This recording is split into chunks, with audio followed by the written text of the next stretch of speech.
उत्तर प्रदेश के आगरा से शर्मसार करने वाला गैंग रेप का मामला सामने आया, जहां दो गार्ड ने अपनी हवस को मिटाने के लिए, अपने शरीर की भूख को खत्म करने के लिए एक 14 साल की बच्ची की जिंदगी खराब कर दी। उसके आबरू, उसकी इज्जत से खेल गए।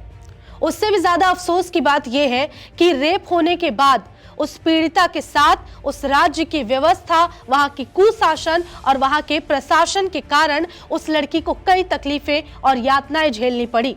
आप देख रहे हैं हमारा खास शो जवाब दो और मैं हूं आपके साथ निशा कश्यप।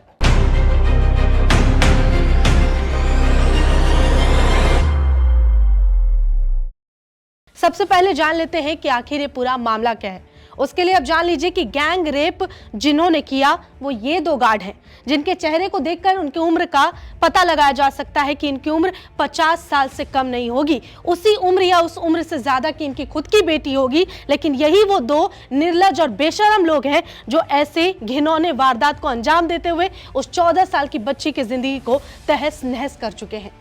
सबसे पहले बात कर लेते हैं पूरा मामला क्या है। बता दें कि उत्तर प्रदेश के आगरा के सिकंदरा थाना क्षेत्र की यह घटना है, जहां पे ये 14 साल की बच्ची का गैंग रेप किया गया है। और वो कौन थी वो लड़की? वो राज मिस्त्री की बेटी थी, जिसकी उम्र 14 साल हमने बता दिया। वही बता दें कि ये कांड कैसे हुआ, ये रेप का मामला कैसे पूरी तरह से आखिर अंजाम दिया गया। दरअसल छोटी बहन उसकी थी, जिसका रेप हुआ उसकी छोटी बहन थी। उसे वो स्कूल छोड़ने जा रही होती है। रास्ते में ये दो लोगों की नजर उस पर पड़ती है और ये दो जो लोग गार्ड हैं, ये क्या कहते हैं रास्ते में उस बच्ची से कि तुम्हारे पापा को मैं जानता हूं, तुम्हारे पापा का मैं दोस्त हूं। ये कहकर उसके बाद ये दोनों उस लड़की के साथ, उस बच्ची के साथ घर चले जाते हैं। और ये कह के कि पापा को जानता हूं कहने के बाद वो घर में एंट्री ले लेते हैं और कहते हैं कि हम खाना खाने आए हैं, आपके पापा के दोस्त हैं, उन्होंने कहा है कि आप मेरे घर जाकर खाना खा लो। वो बच्ची को कुछ पता नहीं होता, वो 14 साल की बच्ची क्या कुछ जाने कि क्या सच है क्या नहीं है, और धोखा देकर ये दोनों घर में घुस जाते हैं। सोचिए, रोटी यानी कि भूख के नाम पर ये दो गार्ड इतने गिरे हुए और अश्लील हरकत को अंजाम देते हैं कि रोटी के बहाने एक 14 साल की लड़की का रेप कर दिया जाता है। उसके बाद बता दें कि ये दोनों सगे भाई हैं। आज के समय में जहां होते हैं कि भाई बहन कुछ कहने से भी कतराते हैं, अश्लील बातें शेयर करने से शर्माते हैं, एक वो लिमिट होता है, एक बाउंड्री होती है, वो तक नोक नहीं लांघते। और ऐसे लोग जो होते हैं वो एक साथ मिलकर एक लड़की का सगे भाई होते हुए रेप करते हैं, दुष्कर्म करते हैं। और एक बार इन्हें लज्जा तक नहीं आती कि भाई तुम क्या कर रहे हो। एक दूसरे को टोकने के बजाय दोनों इस घिनौने कांड में एक दूसरे का साथ देते हैं। अब बता दें कि जब वो लड़की का रेप हो रहा होता है, 14 साल की लड़की का, उस समय वो छोटी बहन उसकी करीब 6 साल की है, जिसे वो स्कूल छोड़ने जा रही थी। उसके सामने उसकी 14 साल की बहन का रेप किया जाता है। सोचिए 6 साल की मासूम के ऊपर क्या कुछ बीत रहा होगा। इतना ही नहीं, बता दें कि जब ये पूरा मामला हो जाता है तो उसकी माँ का जब नजर पड़ता है, 14 साल की बेटी की माँ की नजर जब पड़ती है उसकी बेटी की हालत पे या उसके साथ क्या हो रहा है ये देखकर, तो वो पीड़िता, उसकी छोटी बहन शोर मचाने लगती है, चिल्लाने लगती है। और शोर सुनकर जो पड़ोस के आसपास के लोग आते हैं वो पहुंच जाते हैं और देखते हैं कि छोटी सी बच्ची के साथ क्या हो रहा है। और वहां पे लोग इन दोनों की बुरी तरह से लात घूंसे चलाकर पिटाई शुरू कर देते हैं और इन्हें सबक सिखाने लगते हैं। उसके बाद फिर मारपीट से ऐसे लोगों का तो कुछ भी नहीं बिगड़ना, इसीलिए लोग फिर क्या करते हैं, इस मामले को पुलिस तक पहुंचाने के लिए, कानूनी प्रक्रिया से गुजरने के लिए इन दोनों को पकड़ के पुलिस के हवाले कर दिया जाता है। और उसके बाद क्या होता है कि थाने में ले जाकर इन्हें सौंप तो दिया जाता है। उसके बाद क्या होता है वो ज्यादा चौंकाने वाली बात है। अब बताते हैं कि इस मामले में उस जो पीड़िता है 14 साल की रेप की, उसका अब तक इलाज नहीं हुआ। पुलिस के हवाले तो इन्हें कर दिया गया। उसके बाद क्या होता है वो देख लेते हैं। अब थाने में एक बंदा पहुंचता है उस पीड़िता के साथ, जो कि एक उसी का जानने वाला होता है। सुशील शर्मा नाम है उस बंदे का। वो प्रॉपर्टी डीलर होता है, उसी के पड़ोस में रहता है। वो 14 साल की पीड़िता को लेकर थाने पहुंचता है। तो वहां पुलिस क्या कहता है इस बंदे से, जो प्रॉपर्टी डीलर उसके पड़ोस में व्यक्ति है जो मदद के लिए पहुंचा, उसे पुलिस कहते हैं कि तुम्हें ज्यादा नेतागिरी सूझ रही है। वो उसे और नहीं तो धमकी देता है, ये नहीं कहता कि तुम पीड़िता की मदद करने आए हो, अच्छी बात है, सराहना के बजाय वो उसी को उल्टा कहता है कि तुम नेतागिरी दिखाना बंद करो। और उसके अलावा परिवार वालों को कहता है, जो पीड़िता के साथ पहुंचते हैं उन्हें कहता है कि तुम्हारा मुकदमा दर्ज हो जाएगा, तुम यहाँ से चले जाओ। ये पुलिस थाने में एक पुलिस द्वारा कहा जाता है। सोचिए कितनी हैरानी वाली बात है। उसके बाद माँ क्या बताती है कि क्या कुछ हुआ मेरी बेटी के साथ, कैसे क्या हुआ, या फिर लोगों ने किस तरह से मदद की या कैसे प्रशासन ने या पुलिस ने उनकी मदद नहीं की, इस बारे में माँ बताती है कि करीब पुलिस थाने में पहुंचने के बाद शाम के 6 बज जाते हैं। मतलब सोचिए कि घटना दोपहर में हुई, उसके बाद 6 बजे तक शाम को बैठाया जाता है उस पीड़िता को, और साथ ही उसकी माँ वहां थाने में बैठी रहती है। शाम के 6 बज चुके होते हैं। उसके बाद फिर उस बच्ची को चेकिंग के लिए भेजा जाता है हॉस्पिटल। 5:30 बजे वो लोग निकलते हैं और हॉस्पिटल 6 बजे पहुंचते हैं, और वो बच्ची दर्द से कराह रही होती है। सोचिए, जिस बच्ची का गैंग रेप हुआ हो, उसके साथ गलत हरकत की गई हो, जबरदस्ती की गई हो, वो बच्ची कितनी तकलीफ में होगी, कितनी पीड़ा से गुजर रही होगी। क्या होता है उसके बाद कि वहां जब हॉस्पिटल पहुंच जाते हैं जांच के लिए, रेप मामले में ऐसे चेकिंग किए जाते हैं ताकि सैंपल कलेक्ट करके और ऐसे लोगों के खिलाफ सबूत इकट्ठा किए जा सके। लेकिन उसके बाद क्या होता है कि वहां डॉक्टर नहीं आते। 1 घंटा बीतता है, 2 घंटा बीतता है, वहां पे स्टाफ्स कहते हैं कि बस 1 घंटा और मैम आ जाएंगे, डॉक्टर आ जाएंगे, इलाज शुरू हो जाएगा। लेकिन उस दौरान वो बच्ची रोते रहती है, दर्द से तड़पते रहती है, कराहते रहती है, लेकिन कोई उस लड़की के इलाज के लिए या चेकिंग के लिए आगे नहीं आता। उसके बाद क्या होता है, जब बहुत घंटे बीत जाते हैं तो करीब 9 साढ़े 9 बजे के आसपास वापस से थाने से एक महिला आती है, सिपाही, महिला सिपाही, और वो उन दोनों को लेकर, माँ और पीड़िता को लेकर वहां थाने वापस चली जाती है, क्योंकि डॉक्टर तब तक नहीं पहुंचे होते हैं। सोचिए कि जो लड़की अपने चेकिंग के लिए गई है, चेकिंग करवाने गई है, इलाज के लिए पहुंची है, सैंपल देने पहुंची है, एक पीड़िता होने के बावजूद उसके साथ क्या किया जाता है, वहां चेकिंग नहीं होती, डॉक्टर टाइम से नहीं पहुंचते, और वापस से उन्हें थाने ले जाया जाता है कि पहले तुम अपना बयान दर्ज करवाओ, बाकी कानूनी प्रक्रिया पूरी करो, उसके बाद तुम्हारी जांच कराएंगे। ये होता है। उसके बाद माँ बताती है कि सुबह से शाम हो चुकी है, शाम से रात हो चुकी है, और उस बच्ची को वॉशरूम तक नहीं जाने दिया जा रहा है। यह कहा जाता है हॉस्पिटल में कि बच्ची को वॉशरूम मत जाने देना।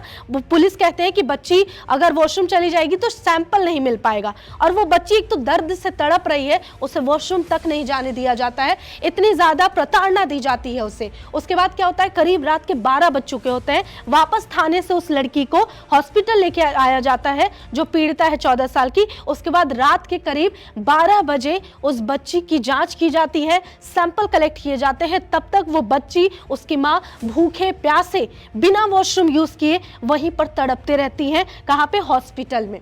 उसके बाद 3 बजे जाकर अगले दिन, रात कहिए या सुबह कहिए, उस समय ये लोग घर पहुंचती है बेटी और पीड़िता। ये माँ के कहे हुए शब्द हैं, ये हम नहीं बता रहे हैं। उसके अलावा हॉस्पिटल में और क्या कुछ होता है ये बताते हैं। जब हॉस्पिटल में उस बच्ची का इलाज नहीं हो रहा होता है, उसे घंटों बैठाया जाता है। इस बात की सूचना एसीपी हरिपर्वत आदित्य को पहुंचती है, जो सिकंदरा थाने में होते हैं। वो वहां पहुंचते हैं। उसके बाद वो कहते हैं कि नहीं, अभी के अभी इस पीड़ित बच्ची को लेडी लायल महिला अस्पताल भेजा जाए और अभी के अभी इलाज किया जाए। कब होता है? जब वापस से थाने जाती है बच्ची, उसके बाद दोबारा से वो जो कर्मी आते हैं, ऑफिसर आते हैं, वो कहते हैं कि अभी के अभी उस बच्ची को जांच के लिए हॉस्पिटल भेजो। तब जाकर 12 बजे उसकी जांच की जाती है। 6 से लेकर 12 बजे तक वो बच्ची वैसे ही वहां बैठी रहती है। वही स्टाफ बार बार ये कहते हैं कि 1 घंटे में डॉक्टर आ जाएंगी, 1 घंटे में डॉक्टर आ जाएंगे, लेकिन डॉक्टर नहीं पहुंचती हैं। उसके बाद क्या होता है कि जिस दौरान वो बच्ची और माँ उसकी बैठी रहती है, उस दौरान उससे किराए के रूप में हॉस्पिटल में 300 रुपया लिया जाता है, क्योंकि आप वहां पर वो बिना अपॉइंटमेंट के वहां बैठी हैं, आपको अपॉइंटमेंट लेना पड़ेगा, या फिर वहां पर आप गई हैं, आपने इस्तेमाल किया है कोई बेड, तो आपको उसके किराए देने पड़ेंगे। उस रेप पीड़िता से, उसकी मां से 300 रुपया वसूला गया, क्योंकि वो वहां सैंपल जांच कराने, अपनी जांच कराने पहुंची थी, सैंपल जमा कराने पहुंची थी, इसके लिए। उसके बाद फिर हॉस्पिटल में और क्या होता है, जब जांच नहीं हुई उससे पहले उस बच्ची से कहा जाता है, उसकी मां से कहा जाता है कि आज आप लोग का कुछ काम नहीं हो सकेगा, आप अगले दिन आ जाना। सोचिए, ये ऐसी व्यवस्था यूपी में बताई जा रही है हॉस्पिटल में, जहां एक रेप पीड़िता और उसकी मां को कहा जाता है कि आज तुम्हारा इलाज नहीं करेंगे, हम कल करेंगे, कल आ जाना। उसके अलावा क्या होता है वो जान लेते हैं। उसके बाद क्या होता है कि पीड़िता को 9:30 बजे बिना इलाज के लौटा दिया जाता है। और जो 9:30 बजे क्यों लौटाया गया? क्योंकि जो डॉक्टर उस समय नियुक्त की गई थी उस बच्ची के जांच के लिए, उसका नाम है प्रिया जैन, जो अपनी ड्यूटी पर टाइम से नहीं पहुंचती है, और टाइम से नहीं पहुंचने के बाद उस बच्ची का इलाज नहीं हो पाता है।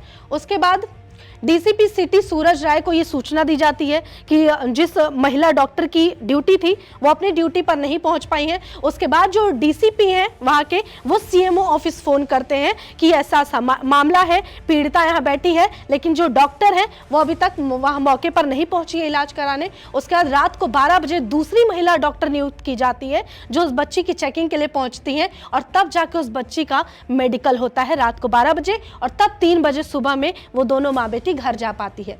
बता दें कि जिस हॉस्पिटल की हमने बात की वो हॉस्पिटल में नया ऐसा मामला नहीं है, बल्कि उस जो हॉस्पिटल है वहां की व्यवस्था इतनी बेहाल है, इतनी चरमराई हुई है कि वहां पर एक बार क्या हुआ था कि यूपी महिला आयोग की जो अध्यक्ष है वो वहां निरीक्षण करने पहुंची और निरीक्षण के दौरान उन्होंने देखा कि हॉस्पिटल के कई इमरजेंसी वार्ड थे जहां डॉक्टर्स नहीं थे, बल्कि पेशेंट ऐसे ही पड़े हुए थे, ना तो रेगुलर चेकअप के लिए डॉक्टर पहुंच रहे थे और वहां की व्यवस्था बहुत ही बुरी थी। ये चीज किसने देखा था? वहां पर चेकिंग के दौरान आई हुई एक महिला आयोग की अध्यक्ष ने।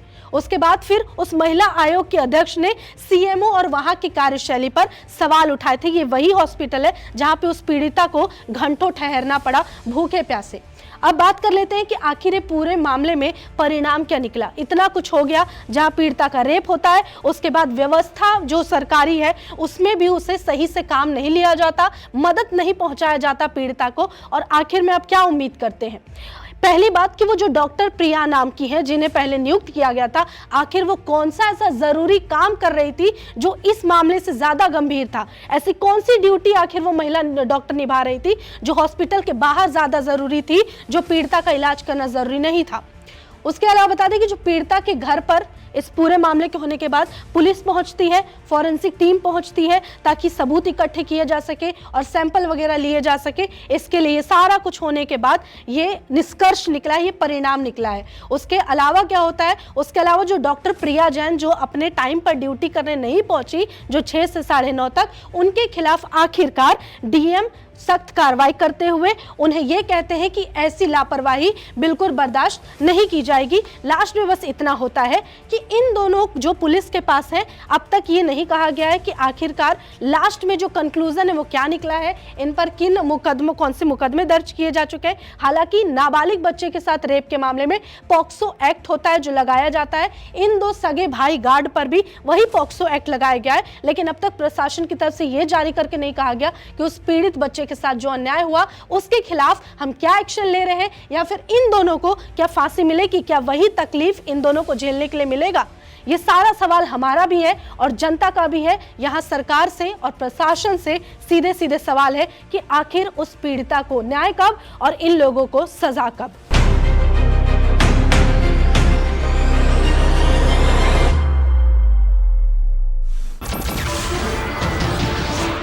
नमस्कार, मैं हूं मानक गुप्ता।